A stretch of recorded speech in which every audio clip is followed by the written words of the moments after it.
Hello everyone, how are you? It's me Naved here. Welcome to my YouTube channel unique engineering tips. इस video में हम discuss करने वाले हैं JK SSB, JE civil, PWD and Jal Shakti exam के related कुछ important points. First हम यहाँ पे डिस्कस करेंगे मोड ऑफ एग्जामिनेशन क्या होगा। सेकंड हम यहाँ पे डिस्कस करेंगे सेंटर ऑफ एग्जामिनेशन क्या होगा। थर्ड हम यहाँ पे डिस्कस करेंगे स्कीम ऑफ एग्जामिनेशन क्या होगा। फोर्थ हम यहाँ पे डिस्कस करेंगे मार्किंग सिस्टम क्या रहेगा। और लास्ट हम यहाँ पे डिस्कस करेंगे मोड ऑफ सिलेक्शन क्या होगा। वन बाई वन हम यहाँ पे सबको डिटेल से डिस्कस करते हैं।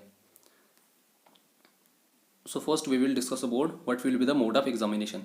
मोड ऑफ एग्जामिनेशन के यहाँ पे दो ही चांसेस है, या तो सीबीटी हो सकता है या फिर ओएमआर हो सकता है। फर्स्ट जो डेट निकाली थी जेकेएसबी ने एग्ज़ाम की 25 मई 2021, उसमें उन्होंने मोड ऑफ एग्जामिनेशन दोनों मेंशन किए थे।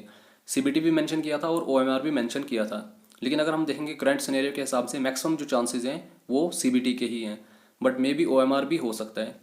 तो अगर आपकी प्रिपरेशन अच्छी है, अगर आपने अच्छे से प्रिपेयर किया है, आपने स्टडी अच्छे से किया है, तो आपको इससे कोई फ़र्क नहीं पड़ेगा कि आपका मोड ऑफ एग्जामिनेशन क्या होगा, सीबीटी होगा या ओएमआर होगा। लेकिन मैक्सिमम चांसेस जो है as per my point of view वो कंप्यूटर बेस्ड टेस्ट के ही हैं।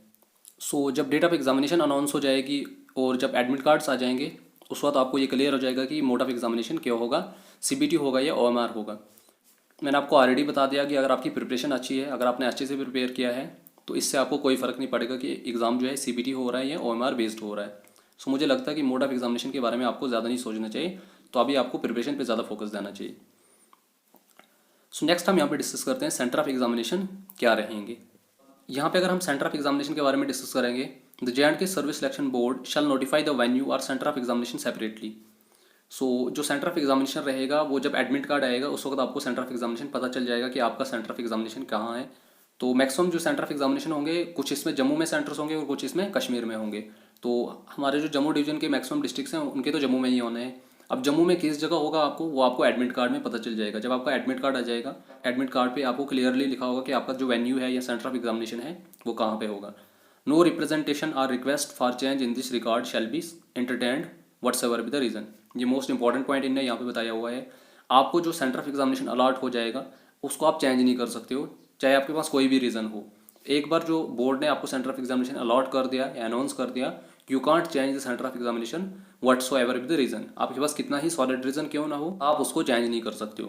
तो ये इंपॉर्टेंट पॉइंट इनने यहाँ पे बताया हुआ है। नेक्स्ट हम यहाँ पे डिस्कस करते हैं स्कीम ऑफ एग्जामिनेशन क्या होगा। यहाँ पे अगर हम स्कीम ऑफ एग्जामिनेशन की बात करेंगे, the examination will be consist of objective type multiple choice question only except for items mentioned otherwise in the relevant column of annexure A to this notification. The questions will be set in the English only. यहाँ पे जो exam होने वाला है वो MCQ type होगा और इसमें जो नंबर ऑफ क्वेश्चंस होंगे वो 120 होंगे। ये चीज़ सिलेबस में मेंशन है। 2015 में जो पेपर हुआ था उसमें नंबर ऑफ क्वेश्चंस 150 थे और टाइम उनको दिया हुआ था 150 मिनट्स। लेकिन इस बार जो पेपर होगा वो 120 मार्क्स का ही होगा और आपको जो टाइम दिया जाएगा वो 120 मिनट्स ही दिए जाएंगे। इट मीन्स डैट कि आपको पर क्वेश्चन को सॉल्व करने के लिए 1 मिनट दिया जाएगा। फोर्थ हम यहाँ पे डिस्कस करते हैं मार्किंग सिस्टम क्या रहेगा। यहाँ पे अगर हम मार्किंग सिस्टम की बात करेंगे, there will be negative marking of 0.2 marks for each wrong answer. तो आपको 0.25 मार्क्स की जो यहाँ पे नेगेटिव मार्किंग भी होगी। इट मीन्स डैट कि अगर आप 4 क्वेश्चन गलत करोगे, इससे आपका एक क्वेश्चन जो है पीछे गलत हो जाएगा। Tentative answer keys in due course after the examination will be placed on the website of the board www.jkssb.nic.in। तो जैसे ही एग्ज़ाम हो जाएगा, एग्ज़ाम के फ़ौरन बाद ये क्या कर देंगे कि आंसर की जो है ऑफिशियल साइट पे डाल देंगे। वहाँ से आप चेक कर सकते हो कि आपका जो स्कोर है वो क्या बन सकता है। Any representation regarding answer keys received within the time limit fixed by the board at the time of uploading of the answer keys will be scrutinised and the decision of the board in this regard will be final. No representation regarding answer keys shall be entertained afterwards। तो answer की जब upload हो जाएगी उसके बाद जब आप अपने आंसर्स टैली करोगे, अगर आपको कोई डाउट है आंसर की के रिलेटेड तो उसके रिलेटेड आप बोर्ड में कॉन्टैक्ट कर सकते हो। जितना बोर्ड एक टाइम सेट करेगा उस टाइम के अंडर, उसके बाद जो है अगर आप ट्राई करोगे तो आपको वहाँ से कुछ बेनिफिट नहीं है। सबसे इंपॉर्टेंट पॉइंट जो इन्होंने यहाँ पे लिखा हुआ है, marks scored by candidates in written examination will be normalised if required to determine final merit and cut off marks. यहाँ पे इन्होंने लिखा हुआ है कि मार्क्स में नॉर्मलाइजेशन भी हो सकती है। अगर बोर्ड को लगता है कि हमें फाइनल मार्क्स या कट ऑफ मार्क्स बनाने के लिए नॉर्मलाइजेशन करनी पड़े तो नॉर्मलाइजेशन भी कर सकते हैं। और लास्ट हम यहाँ पे डिस्कस करते हैं मोड ऑफ सिलेक्शन क्या रहेगा, सिलेक्शन जो है किस बेस पे होगी। यहाँ पे अगर हम मोड ऑफ सिलेक्शन की बात करेंगे, यहाँ पे आप देख सकते हो 130 पे पब्लिक वर्क्स R&B डिपार्टमेंट है। तो पोस्ट यहाँ पे जो है वो जूनियर इंजीनियर सिविल की है और cadre of the post UT है जिसमें 144 पोस्टें थी।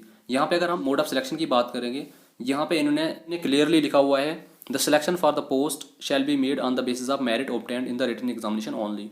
तो यहाँ पे जो सिलेक्शन होगी आपकी वो टोटली रिटन एग्जामिनेशन के बेस पे ही होगी। जो आपका मेरिट बनेगा रिटन एग्जामिनेशन में उसी के बेस पे आपकी सिलेक्शन होगी। आपको यहाँ पे कोई वाइवा देने की ज़रूरत नहीं है, कुछ चीज़ से एक्स्ट्रा करने की ज़रूरत नहीं है। तो जो आपका मेरिट बनेगा रिटन में उसी के बेस पे आपकी डायरेक्ट सिलेक्शन हो जाएगी। तो ये एक प्लस पॉइंट है यहाँ पे कि आपको यहाँ पे वाइवा नहीं देना है, आपकी जो सिलेक्शन होगी वो रिटन एग्जामिनेशन के बेस पे ही होगी। सो यहाँ पे एक और पॉइंट मैं ऐड करना चाहूँगा। पॉइंट नंबर 6 मैंने यहाँ पे लिखा हुआ है कि how many numericals will come in the paper. ये मोस्ट इंपॉर्टेंट पॉइंट यहाँ पे है और मैक्सिमम बच्चों ने मुझसे बड़ी बार ये क्वेश्चन पूछा है कि न्यूमेरिकल्स जो है कितने आएंगे पेपर में। तो ये आपको मैंने पहले ही बता दिया कि आपका जो स्कीम ऑफ एग्जामिनेशन है वो MCQ टाइप ही है और इसमें जो न्यूमेरिकल के चांसेस हैं वो बहुत कम है। ऐसी बात नहीं है कि न्यूमेरिकल नहीं आएंगे। जैसे कि अभी हम प्रीवियस ईयर पेपर सॉल्व कर रहे हैं, वहाँ पे न्यूमेरिकल्स आए हुए हैं, बड़े न्यूमेरिकल्स आए हुए हैं, लेकिन आपके जो वहाँ पे न्यूमेरिकल्स आए हुए हैं वो ऐसे न्यूमेरिकल्स आए हुए हैं जिनको आप बाय हैंड आराम से सॉल्व कर सकते हो। क्योंकि यहाँ पे जो एग्ज़ाम में आपको है कैल्सी अलाउड होने वाला नहीं है, तो आपको यहाँ पे ऐसा न्यूमेरिकल नहीं देंगे जिसको सॉल्व करने के लिए आपको कैल्सी की ज़रूरत पड़ेगी। अगर हम यहाँ पे गेट एग्जामिनेशन की बात करेंगे, वहाँ पे जो एग्ज़ाम होता है वो टोटली न्यूमेरिकल टाइप ही होता है और वहाँ पे जो कैल्सी होता है वो वहाँ से आपको वहीं कंप्यूटर स्क्रीन पे मिल जाता है, क्योंकि आपका जो सारा का सारा एग्ज़ाम है वो न्यूमेरिकल बेस्ड ही होता है, इसलिए वहाँ पे वो कैल्सी वहीं से हमें देते हैं। लेकिन अगर हम यहाँ पे JKSSB की बात करेंगे, यहाँ पे जो न्यूमेरिकल्स आएंगे आपको बहुत कम आएंगे न्यूमेरिकल्स। ऐसी बात नहीं कि आपको न्यूमेरिकल्स नहीं आएंगे, लेकिन ऐसे न्यूमेरिकल्स आएंगे जिनको आप बाय हैंड आराम से सॉल्व कर सकते हो। तो मैं आपको यही सुजेस्ट करना चाहूँगा कि न्यूमेरिकल्स पे उतना फोकस मत दो, आप ज़्यादा MCQs की तरफ जाओ। ऐसी बात भी नहीं है कि आप न्यूमेरिकल्स को बिल्कुल ही छोड़ दो, मतलब आप ऐसे न्यूमेरिकल्स पे फोकस दो जिनको आप बाय हैंड आराम से सॉल्व कर सकते हो और जो आपको लगता है कि एग्ज़ाम में आ सकते हैं, छोटे छोटे न्यूमेरिकल्स। बाकी जो बड़े बड़े न्यूमेरिकल्स हैं उन पे आप बिल्कुल भी फोकस मत दो, और जिन न्यूमेरिकल्स में कैलकुलेशन वर्क ज़्यादा है, जिनमें आपको कैल्सी ज़्यादा यूज़ करना पड़ रहा है, उनको बिल्कुल भी आप फोकस मत करो। और मैक्सिमम ट्राई करो जो छोटे छोटे न्यूमेरिकल्स हैं उनको बाय हैंड सॉल्व करने की कोशिश करो, इससे आपको ज़्यादा प्रैक्टिस हो जाएगी। अगर आपको लगता है कि मुझे इस पर सेपरेट वीडियो बनानी चाहिए डिटेल में कि न्यूमेरिकल्स को हम बाय हैंड कैसे सॉल्व कर सकते हैं, उसका प्रोसेस क्या रहेगा, तो उसके लिए आप मुझे अपने ओपिनियन जो है कमेंट सेक्शन में बता सकते हैं। इसके लिए मैं एक सेपरेट वीडियो भी अपलोड कर सकता हूँ, तो वो आप पे डिपेंड है कि अगर आपको वीडियो चाहिए तो आप मुझे कमेंट सेक्शन में बता सकते हैं। तो आई होप कि जो बेसिक बेसिक चीज़ें थी, जो बेसिक बेसिक डाउट्स थे आपके इस एग्ज़ाम के रिलेटेड, वो मैंने यहाँ पे इस वीडियो में क्लियर कर दिए होंगे।